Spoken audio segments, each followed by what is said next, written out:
तो इस वक्त की बड़ी खबर दिल्ली से आ रही, सीधे दुखद खबर है। सत्यपाल मलिक का निधन हो गया है। सत्यपाल मलिक अब हमारे बीच नहीं रहे हैं। दिल्ली में अस्पताल है आरएमएल राम मनोहर लोहिया अस्पताल, यहां पर सत्यपाल मलिक ने अंतिम सांस ली है। कुछ दिन पहले भी उनकी तस्वीर भी अस्पताल से बाहर आई थी, जिसमें वो बेड पर बुरी हालत में लेटे हुए थे। तब भी उनकी हालत बेहद गंभीर बताई जा रही थी। लेकिन अब जो दुखद खबर आ रही है उसमें यह है कि सत्यपाल मलिक का निधन हो गया है। उन्होंने जम्मू कश्मीर में अपनी एक अहम भूमिका निभाई। उस दौर में जब पुलवामा में अटैक हुआ, जब हमारे कई सैनिक जो हैं वो शहीद हो गए, और उसके बाद सत्यपाल मलिक जो हैं अपने बयानों को लेकर खासा चर्चा में रहे। तो दुखद है खबर, पूर्व राज्यपाल रहे जम्मू कश्मीर के। रजत, किस तरीके से उन्हें याद किया जाएगा, क्योंकि ताज़ा घटनाक्रम में उनके कई सारे बयान जो हैं सुर्खियों में भी रहे, और मोदी सरकार को लेकर भी वो काफ़ी कुछ पुलवामा में जो आतंकी हमला हुआ उसे लेकर बोलते रहे। तो कैसे उन्हें याद रखा जाए? देखिए, बेहद ही जो है भारतीय राजनीति के लिए ये बेहद ही दुखद खबर है। सत्यपाल मलिक लंबे समय से आप देखेंगे एक तरीके से विपक्ष की आवाज़ बन चुके थे। विपक्ष की तरफ से कई मुद्दे उन्होंने विपक्ष को दे दिए थे। आप देखेंगे उनका जो कार्यकाल रहा वो अगस्त 2018 से लेकर के अक्टूबर 2019 तक जम्मू कश्मीर में बतौर राज्यपाल उन्होंने काम किया। अब आप इस दौरान देखेंगे दो बड़ी घटनाएं जम्मू कश्मीर में होती हैं। पहला पुलवामा हमला होता है 2019 में ही फरवरी के महीने में, जिसमें हमारे सीआरपीएफ के जवान शहीद होते हैं।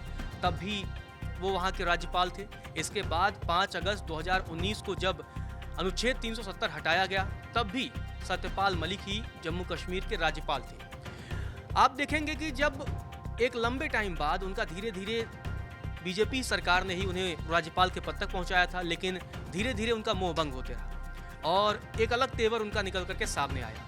और जब तेवर निकल करके सामने आया तो उन्होंने पुलवामा हमले के पीछे लगातार प्रधानमंत्री और गृहमंत्री को जिम्मेदार बता दिया। उन्होंने कहा कि आखिर बस से सिपाहियों को, सैनिकों को भेजने की ज़रूरत क्या थी। उन्होंने कई सारे रिपोर्टरों का हवाला दिया। उन्होंने कहा कि हमारे पास पहले से ही सूचनाएं थीं, हमने उन सूचनाओं से जो है वो सबक नहीं लिया। हमारे पास जो भी इन्फॉर्मेशन था हमने उस पर उतना यकीन नहीं किया, और इसी वजह से हमारे सैनिकों की जान गई। लगातार वो सरकार पर हमला बोलते रहे। और आप देखेंगे कि जब सरकार पर वो हमला बोल रहे थे तो विपक्ष ने उनकी आवाज़ को अपनी आवाज़ बना ली और सत्यपाल मलिक के हवाले से लगातार सरकार पर ये हमला करते रहे।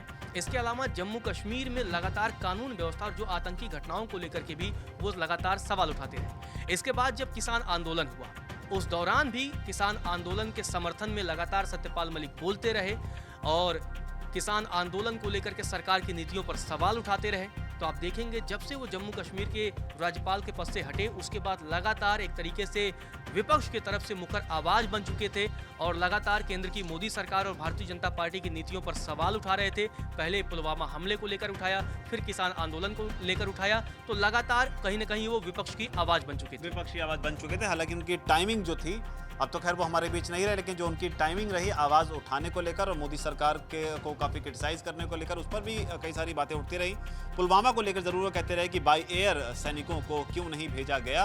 उन्होंने कहा कि इनपुट थे हमारे पास, उसका इस्तेमाल जो है वो नहीं किया गया। हालांकि जो उनके विरोधी रहे वो लगातार ये बात कहते रहे कि जब वो पद पर थे तब उन्होंने ये सब बातें क्यों नहीं कही। तो ये बात भी निकल कर सामने आई। लेकिन फिलहाल जो इस मामले में दुखद खबर है वो ये है कि सत्यपाल मलिक अब हमारे बीच नहीं रहे। दिल्ली का राम मनोहर लोहिया अस्पताल है, वहाँ पर उन्होंने अंतिम सांस ली है। काफ़ी लंबे वक्त से वो बीमार चल रहे थे, और उनके निधन पर आप अगर कुछ कहना चाहते हैं तो नीचे अगर कमेंट सेक्शन में आप लिख सकते हैं।